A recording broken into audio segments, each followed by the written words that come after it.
Question 35 है, attempt either option A और B. यहाँ पर फिर से आपको या तो ए ऑप्शन या बी करना है।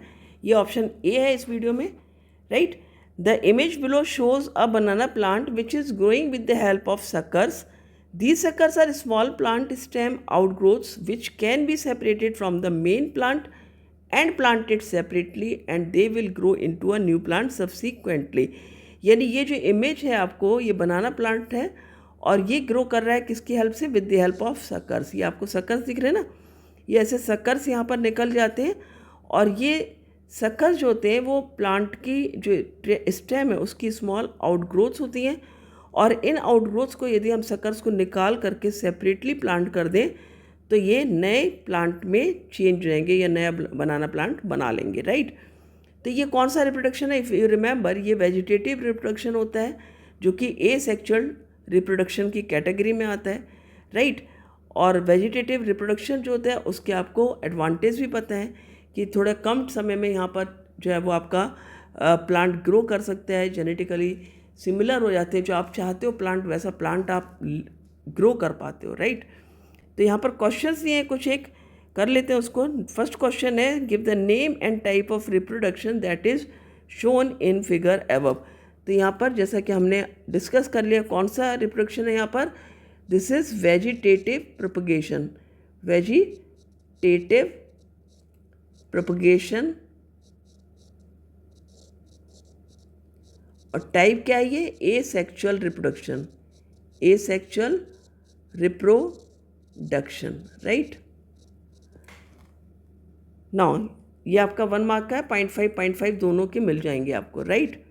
सेकेंड क्वेश्चन है, list 2 advantages the farmer will have on using the type of reproduction mentioned above. तो यहाँ पर आपको 2 पॉइंट लिखने हैं कि इस तरह का फार्मर क्यों यूज़ करते हैं वेजिटेटिव प्रोपगेशन का. तो कोई भी 2 पॉइंट आप लिख सकते हो, जैसे कि यहाँ पर लिख सकते हो आपकी the plants can grow in less time. Less time में ज़्यादा प्लांट्स आप ग्रो कर सकते हो, राइट। या फिर चूंकि लेस टाइम लेता है तो ज़्यादा प्लांट्स ग्रो कर सकते हो, ऐसा लिख सकते हो आप. सेकंड क्या है? Genetically identical. ये कैसे होते हैं? Genetically identical. तीसरा आप लिख सकते हो कि जो फ्लावर होते हैं वो फ्रूट में जल्दी कन्वर्ट होते हैं. तो flower changes to fruit faster, ठीक है, तेजी से बदलते हैं. और लास्ट पॉइंट में आप लिख सकते हो कि इस तरह के रिप्रोडक्शन की क्यों ज़रूरत होती है, क्योंकि यहाँ पर पॉलिनेटर्स की भी ज़रूरत नहीं है, ठीक है. So no pollinator is required. इस तरह के रिप्रोडक्शन के लिए आपने देखा कि किसी भी तरह के पॉलिनेटर की, जैसे विंड है, वाटर है, इंसेक्ट है, किसी की भी ज़रूरत नहीं पड़ती है. थर्ड पार्ट है क्वेश्चन का, the ever plant produces male flower. Explain how this plant will be involve in the process of pollination. अब यदि ये प्लांट केवल मेल फ्लावर दे रहा है तो फिर यहाँ पर पॉलिनेशन कैसे होगा?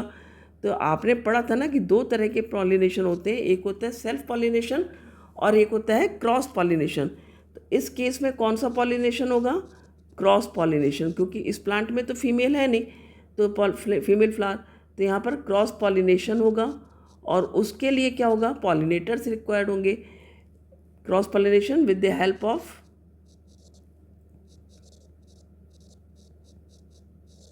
लाइक विंड, वाटर और इंसेक्ट. इन सब की हेल्प से जो है वो क्रॉस पॉलिनेशन यहाँ पर हो जाएगा. तो फोर्थ आपसे पूछा है, why is the offspring of this banana plant not absolutely identical to this parent plant. यहाँ पर आप लिखोगे कि due to the variations occur होती है कब? At the time of DNA copying. तो यहाँ पर आप लिखोगे due to variations occur during DNA कॉपिंग.